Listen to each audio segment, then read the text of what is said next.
Hello, it's Phil Crowshaw again from Passions, and in this episode, I'm joined by theatre producer Gary England.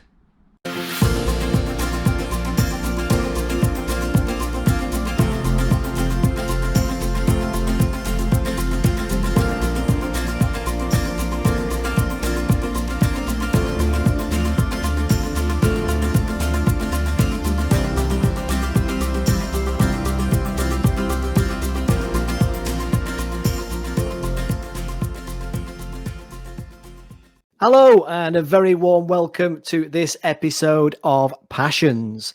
And today I'm delighted to be joined by Gary England. And Gary has got all sorts of experience, but today I'm talking to him about his theatre production work. Which is very relevant, especially at the moment as we're recording this in December 2020.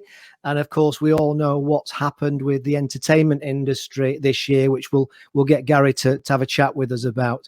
So a very warm welcome to Passions, Gary. Thanks, Phil. It's really good to be here. Fantastic. So just start off by telling us a bit about your story, your passion, what you would describe it as, and then a bit about your background. Fantastic. So I guess kind of my passion has always been theatre. And from a very young age, I just fell in love with it. I remember my mum had a pen friend that she'd been writing to for 16 years. And they finally came to London. And I was 10 years old at that time, and they brought me along to London with her pen friend and her husband and my dad, and we went to see Evita, the original production of Evita at the Prince Edward Theatre. I was 10 years old and just absolutely mesmerised with it, and theatre has been my passion ever since. There's to demonstrate just how ruthless I was as a child. My parents, we lived in the Midlands, and my family never really went to the theatre at all. Even coming to London was a special occasion. So I'd been begging them since the age of 10 when they took me to see Evita to take me back, and they never got around to it. So when I was 13 years old, and this is an absolutely true story, I was 13 years old, I came home from school and I booked a train ticket and a theatre ticket to see 42nd Street at Drury Lane on my dad's credit card. Oh. And I was pot washing in a hotel at the time to pocket money at weekends. And I said to my dad that if he let me go, I would pay him back. And if he didn't, I wouldn't. And my dad was so tight-fisted that at the age of 13, he let me jump on a train to London and come and see 42nd Street on my own.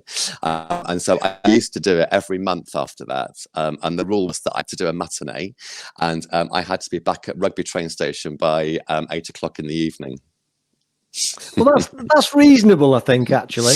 And what's I suppose interesting about that, in those terms of sliding doors, is if he kicked off and said absolutely not, and if you ever do it again, then I'll throw you out the back door, never to be allowed in again.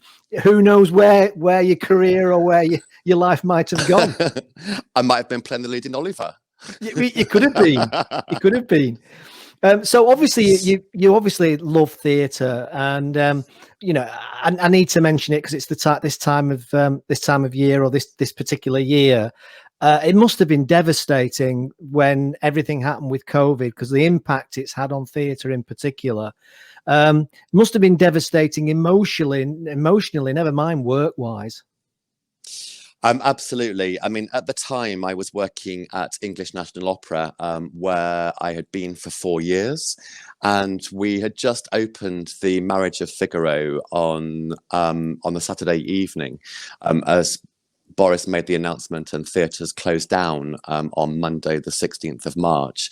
And it was the most surreal experience. I mean, I remember walking out of the Colosseum and actually walking up Shaftesbury Avenue and seeing audiences out on the street, cast members out on the street, because theatres didn't perform that night, but everyone was still in town. And it was... it was almost like, that atmosphere that we all experienced during the London bombings and 9/11.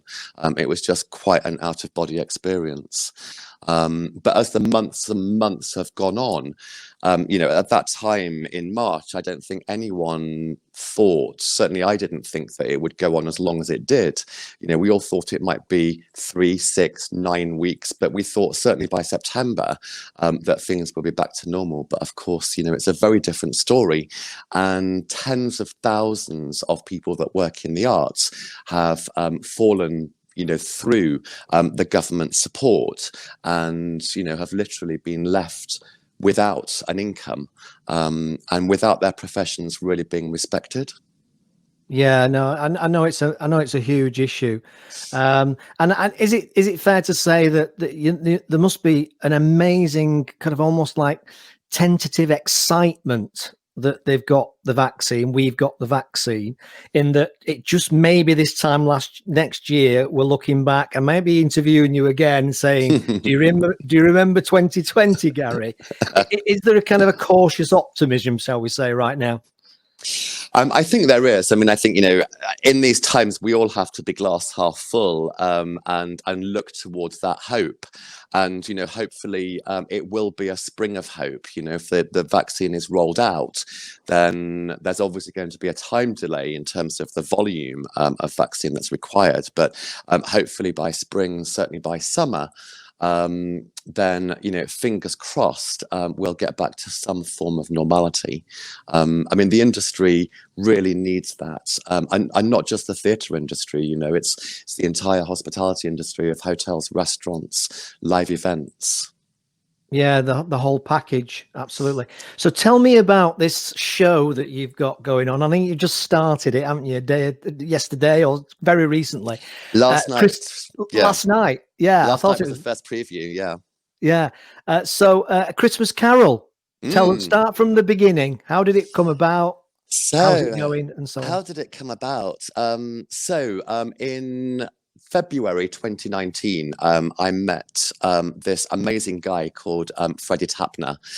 Freddie is the chief exec of London Musical Theatre Orchestra, and he absolutely loves Alan Menken and had presented A Christmas Carol, Alan Menken's version of A Christmas Carol, with lyrics by Lynn Orens and the book by Mike Ockrent. He'd done it as a concert version before, and I was working at English National Opera. We were discussing the musical. I watched a desk recording of the show. Absolutely loved it. And to cut a very long story short, we decided that we would do a semi-staged production of A Christmas Carol at the London Coliseum with English National Opera. That was confirmed and went on sale in December of last year, and was meant to be presented for a week from the 30th of November to the 6th of December this year. Fast forwarding again, and obviously we go into COVID times, and as with all arts institutions, it simply wasn't commercially viable to present it at English National Opera to a socially distanced audience, particularly with a new production. So fast forwarding again, in August, I went on holiday in August, came back the second week in September, and Freddie and I sat down to discuss it. The production at English National Opera had been cancelled, and we both said, shall we really try and do something with it? And, in theatre, particularly when you're producing, so many stars have to align for something to come off. You need the rights, you need availability of a theatre, you need a cast. And it was the second week in September that we said, shall we do something about it? On the beginning of October, we got a call saying that the Dominion had availability, and we went to site visit the Dominion and had a look at it. It's a beautiful, beautiful theatre. Prince of Egypt was on stage, and we had the opportunity of 4 weeks at the Dominion over Christmas. Fortunately, we already had the rights to the show. And Freddie and I discussed it, and we both said that, there would not be another moment in history where we could get the Dominion for 4 weeks over Christmas. And if we didn't go for it now, then it would never, ever happen.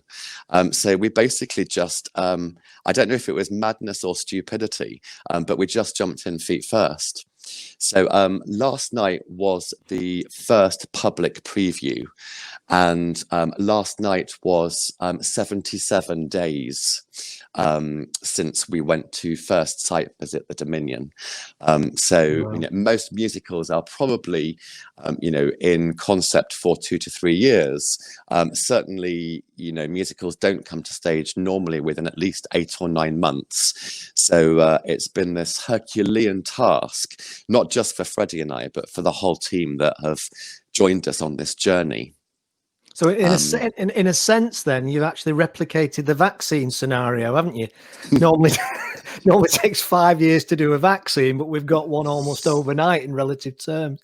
Was that quite a? Were you really excited to be doing it, or was it more sheer fright, or a bit of both? It was. I think. Certainly we were very passionate about doing it. I think, it was something that we were driven to do from our hearts rather than our minds. Ultimately, apart from, there's 9 max theatres and a handful of other theatres, you've probably got 12 theatres in total out of, about 150 that are open this Christmas in London. So you certainly don't go into it with a commercial or a business mindset, and you don't go into it with a mindset of making any money out of it. I think it was driven through our hearts. And it was the fact that we wanted to do something, and we wanted, if at all possible, to give work to actors, technical crew, stage doorkeepers, front of house staff, anybody within the industry. We just wanted to get back to work. And, I think there has been, a huge kind of, business mindset in terms of mitigating risk and cost, because you can't get insurance for COVID in theatre at the moment. So it's a hugely risky business. But ultimately, it came from the heart. So I don't think I'm probably going to state the absolute obvious now. When they were considering the different tiers, was that a time for you that you perhaps aged a number of years when they were deciding what London was going to be? Absolutely. I used to have brown hair before Halloween this year. That's not true. We went on sale with A Christmas Carol on the 16th of October. And that was a time when Sleepless had been presented in the summer to a socially distanced audience. And Anika had reopened NIMAX theatres. So, theatres were reopening, and we thought that we would just stay in the tier system. So 15 days later on Halloween, when lockdown 2 was announced, there were some really, really dark days after that. And, ultimately, we are not Arts Council funded. We're commercial producers, and we don't have a bottomless pot of cash. Sure. So yeah, it was very, very difficult, because it's not only our money that's invested, it's our investors' money, and there's obviously a huge sense of responsibility that goes along with that. So we literally, from that Saturday evening at about 7 o'clock through to Wednesday lunchtime, it was a roller coaster of emotions. It was a lot of scenario planning. It was a lot of Excel spreadsheets. And we thought, should we just pull the production now and save 75% of the capitalization, or do we plow ahead with it? And, it felt premature and it felt wrong to cancel at that point. And so we literally just focused hour by hour, day by day, and moved the project forward. And we went into rehearsals kind of 2 weeks ago. So we were actually 2 days into rehearsals with the full cast when it was announced that London was in tier 2. So that sense of relief, joy, excitement, I can't tell you what that was like for us and the entire company. But it was bittersweet because of all of our colleagues in the industry, particularly in the north, places such as Newcastle, Manchester, where they're still in tier 3 and still wondering, will they be able to open after the next review in December? Yeah, absolutely. I'm Mancunian myself, so I'm in Manchester at the moment. I can honestly tell you, I feel like we've been in the depths of darkness for about 10 years. Yeah. I can't remember the last time when we could do much, to be honest. So Yeah, enjoy it while absolutely. you can, I think, is what strikes me. So obviously, funnily enough, actually, just tell me a few of the cast members, because one or two well-known names, haven't you got in the show, haven't you? I mean, it is the most incredible cast, and there's not another time in history where we will have a cast like this. It's led by Brian Conley, who is absolutely fantastic. He's an old school showman, and he's not only brilliant on stage, but he leads the company from the front. And Brian's joined by Jacqueline Josser from EastEnders I'm a Celebrity winner 2019. It's Jack's debut in the West End, and she is having an absolute ball. Considering that it's her first experience in the theatre, she literally fits in with the entire company and is an absolute natural for musical theatre. Matt J. Willis also joins us as Bob Cratchit, Lucy Jones, Sandra Marvin, Jeremy Seckham, who played the Phantom of the Opera, various other West End roles. So it literally is the most phenomenal cast. And how wonderful was it for them to be performing again as performers? It must have been like, if you pardon the pun, Christmas 5 times over, was it for them to be performing? Mind you, to be fair with Jack, I suppose at least Jack wasn't eating camel's balls in this particular event. So there must have been an upside to that. So were they very excited? Oh, I mean, incredibly, absolutely incredibly. I mean, words just simply cannot describe, and there are various points. I mean, first of all, there's the conversation where they're actually offered the role. That's exciting. Then there's the first day of rehearsal. Then there's the Sitzprobe where the cast meet the orchestra for the first time. Then there's their first day on stage. And last night, literally the doors of the theatre opened at 6:30, and the atmosphere in the theatre, both from the audience and backstage from the cast, it was really like nothing that I've ever experienced before. Yeah, I've said to a few people actually, my instincts on it are that because people have been starved of live entertainment for so long, I think that when we are, and shall we say, green for go again, maybe the latter end of the summer or whenever that might be, I think the demand for live entertainment, including theatre, I suspect will be huge. Absolutely. I mean, it sounds really corny and really cheesy, but I'm just going to say it. I think, the thing that I've always loved, and I think why I've been so passionate about live theatre, is that it's an emotional experience. It comes from the heart. You shouldn't have to think about it. You should absolutely just feel it.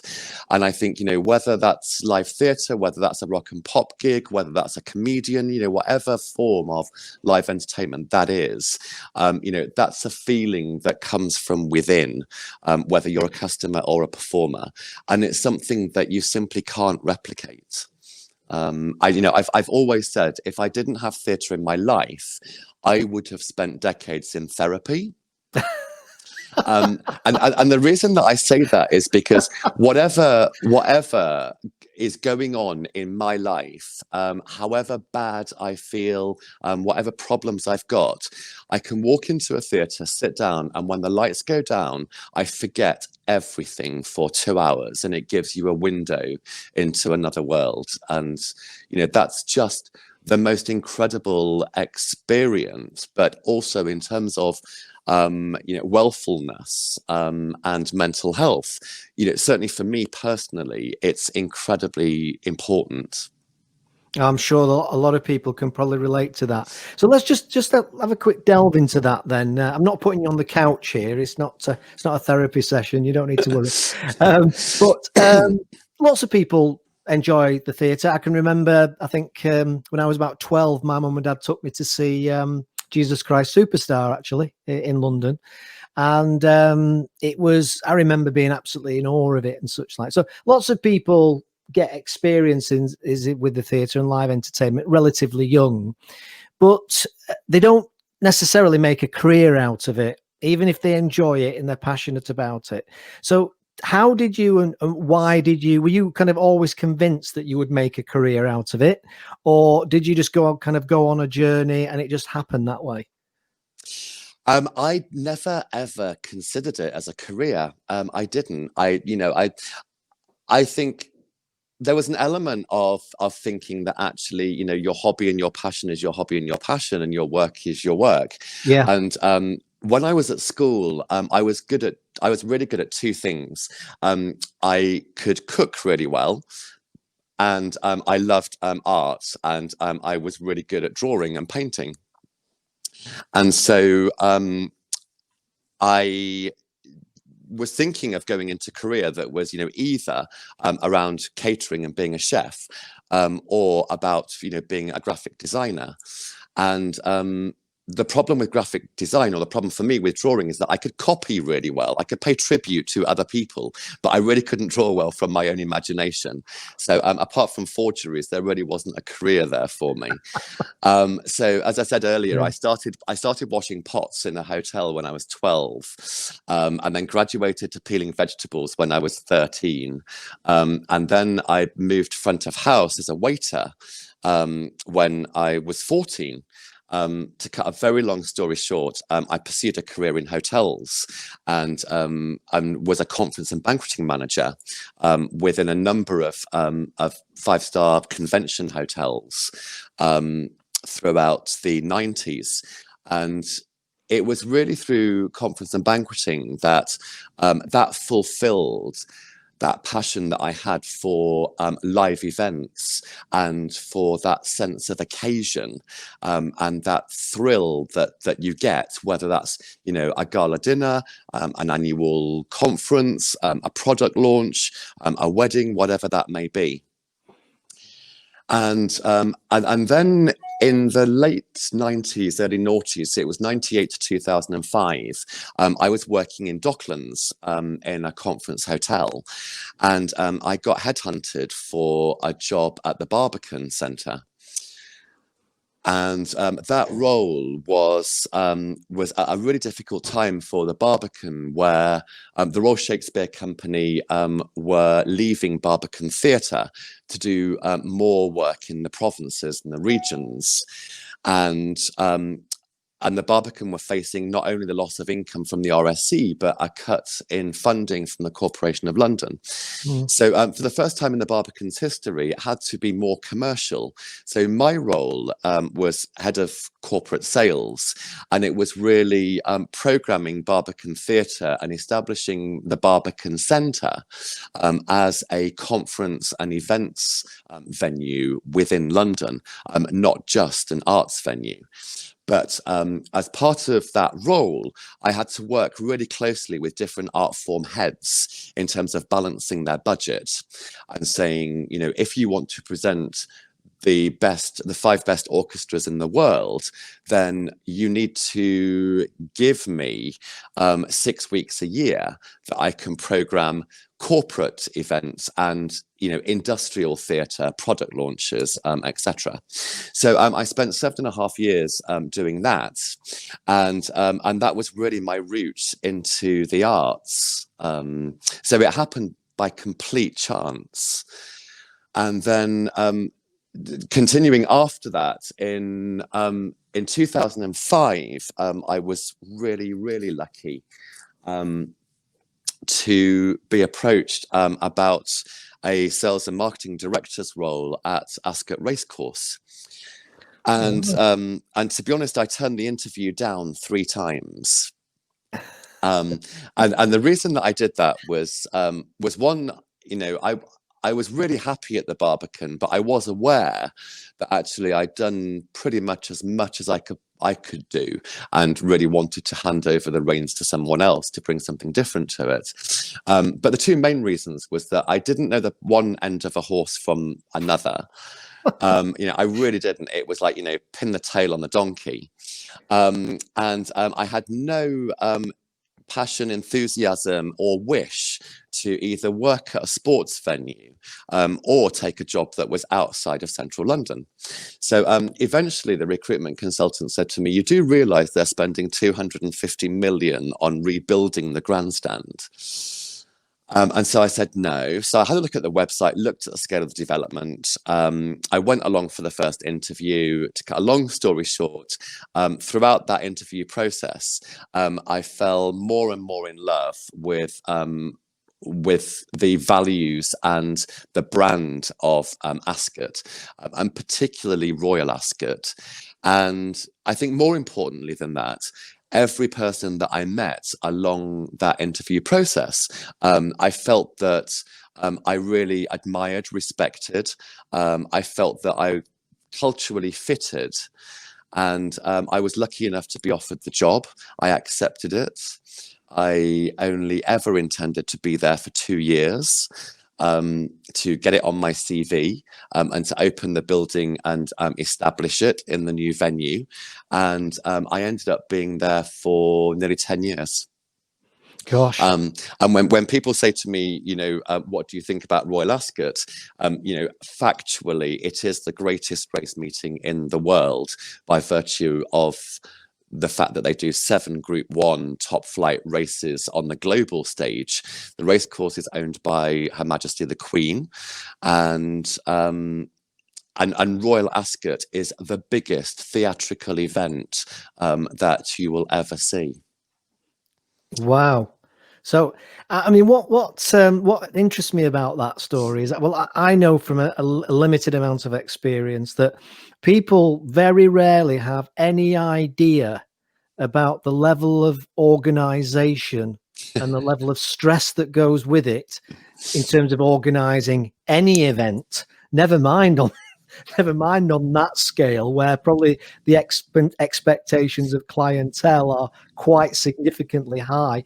Was that an opportunity to develop all those organization skills and communication skills and influencing skills that have obviously helped you in your career since? Totally, absolutely. I think before Ascot,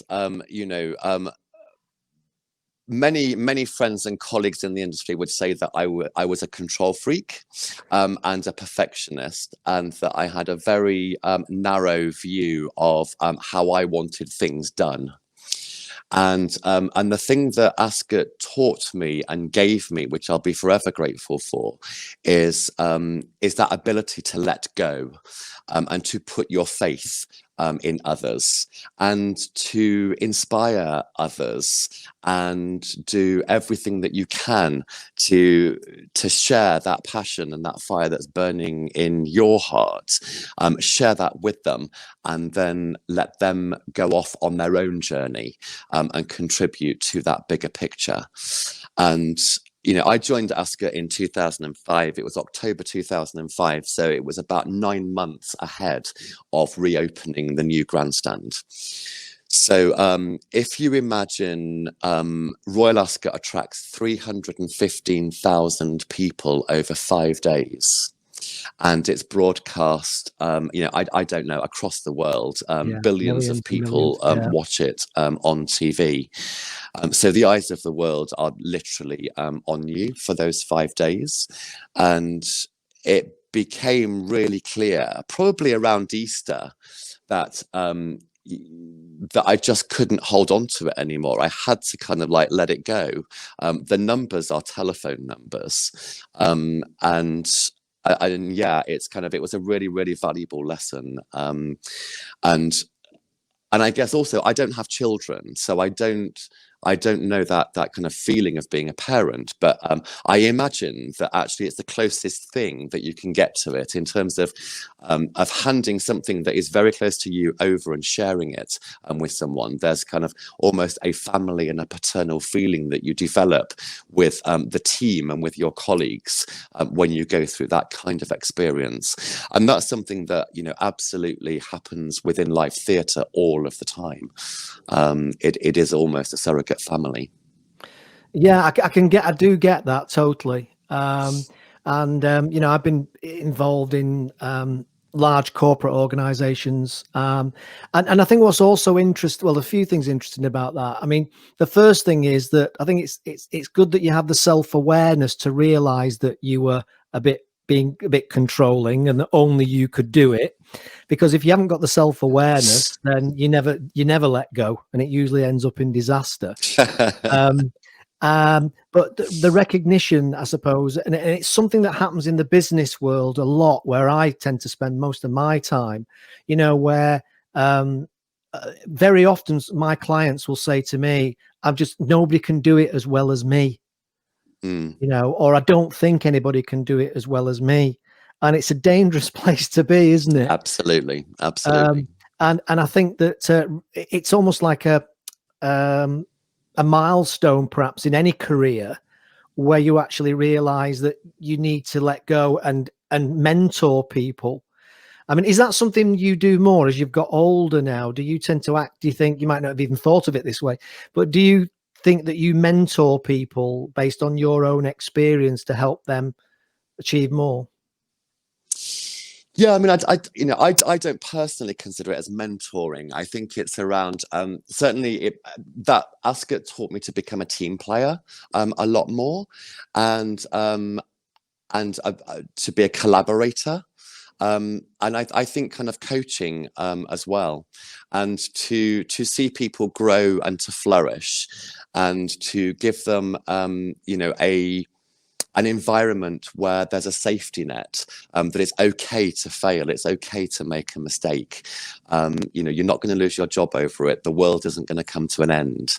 And to watch people take the reins and do something, that's perhaps, in most instances very different to the way that you would do it, but to do it brilliantly. And for me, in turn, to see not only their growth, but actually their talent and creativity developing at the same time. It's hugely, hugely rewarding.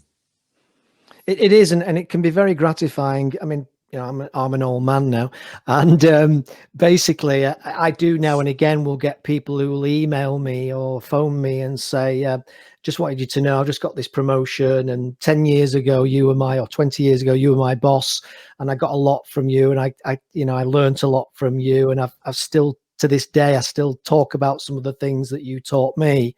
There's something very special about hearing that from people whose lives you've made a difference in, but you've no idea that that's going on in the background. Yeah, no, absolutely. Absolutely. I think, for all of us, life is a struggle, and it's as much luck.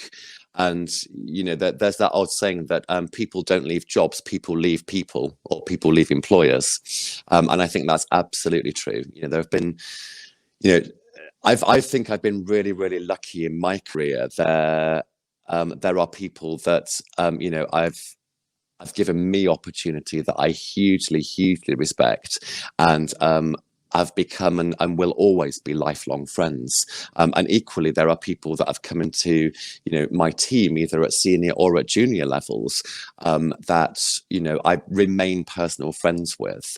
And I've, been lucky enough to watch them blossom and grow and be successful kind of in their own right.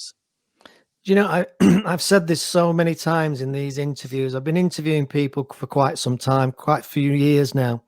And it might not surprise you to hear that I hear many, many, many people who have achieved some really great things or interesting things, who will use that word luck a lot. And I sit there outside looking in, and having done some research on this area as well of success and achievement and fulfillment, is there's a lot less luck involved than people realize. I don't know whether it's a British thing where it's like, oh, it was just lucky. Oh, don't, it's nothing. It was nothing.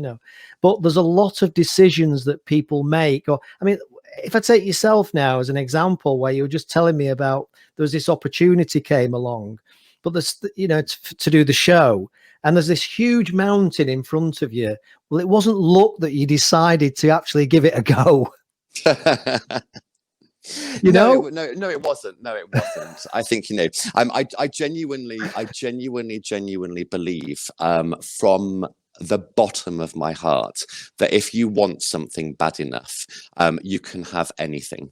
And I think that goes for anybody. And it is absolutely about, it's not about being ruthless or about, anything like that, but it is about an internal drive and wanting something so badly that you're not going to give up on it. And then I think, luck finds you, or you make luck, or things happen. But yeah, absolutely, it's kind of, I think it is around that drive that people have. Fantastic. Right. Okay. I'm going to call it a day there, because there's just so much we could talk about. And I'm just so delighted that you've been able to find the time for me, Gary, because I know it's a very hectic time. I suppose final question. If you get the crystal ball out, have you got any idea what might be next? Or is it just recover in January and think about what's next? Yeah, I mean, to be honest, it's kind of, we had our first preview last night, and we run at the Dominion until the 2nd of January. So at the moment, I'm still kind of in the eye of the storm, as it were, and Christmas Carol is my life. I'm looking at 3 or 4 projects for next year. Hopefully they will come off if the stars align. But at the moment, I'm just so grateful to be in this position at this time with such an incredible group of people, and the fact that we can all bring such joy to over 40,000 people this Christmas, of families and friends and support bubbles being able to share live theatre again. Is it quite a sad moment when you come to the end, when you said it's like a family and you're all together? Is there a kind of a feeling of real, I don't know what the word is really, just a feeling of loss? Yes. Despondency at the fact all these close people to you and who've shared this experience with you over these weeks, and then suddenly you're going off into your own different directions. Is it quite a sad time? It is and it isn't. I mean, I think, that's the thing around live theatre, and it's a fleeting moment. Magic is created, under those lights, with those costumes, with a cast, and then the moment that it ends and it's off stage, it's gone forever.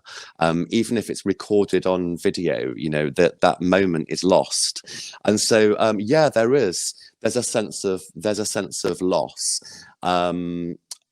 And I think I normally have this process. I think I mentioned at the beginning that after an experience like this, or something like Ascot, I kind of, for the week after, everything's a bit of a blur and it's a bit numb, and you kind of feel as though you've just got off a long haul flight. But when you come out the other side, they are the most incredible memories that you carry with you for the rest of your life. And the relationships and the friendships that you build throughout those times, are solid and real. So, yeah. Final question. Sorry, I said the last one was a final question, but I just thought of something else I want to ask you. Have you ever thought about, or ever considered, or even missed being, if you like, on the stage doing your thing, as opposed to making it all happen behind the scenes? No, never. I actually don't like being in front of a camera. You've made it very easy for me, so thank you. But Very actually, welcome. I don't feel natural, comfortable in front of a camera. Certainly not on stage. So no, behind the scenes is absolutely fine for me. Well, if it helps you, there's a number of phobias that I often talk about with clients. One is scopophobia, which is the fear of being on camera, and then you've got phonophobia, the fear of hearing your own voice. You've got social phobia, being fear of being judged. Technophobia, the fear of the technology, and then glossophobia, the fear of public speaking. so we've all got one hell of a lot of barriers to get over before we're comfortable in doing this stuff in front of the camera. Anyway, thanks very much for joining me, Gary. I really appreciate your time, and obviously I hope the show is an amazing success. Am I right in assuming that there's still tickets available, or is it all booked up because of the limitations in distancing? No, there are still some tickets available. They're moving really, really fast now. I think with lockdown and everything else that's happening, people have kind of the bookings are really, really good, but people have been waiting. But since really about 10 days ago, the tickets are starting to fly. So do book now, but they're going fast. Fantastic. Right. Wonderful. Oh, thanks for joining me, Gary. Really appreciate it. And I'm sure I'll be catching you again. Maybe next time you'll be on stage in a year's time and you'll surprise us all. Thanks very much, Gary. Oh, it's been a pleasure. Thanks, Phil. Cheers. Bye-bye. Bye.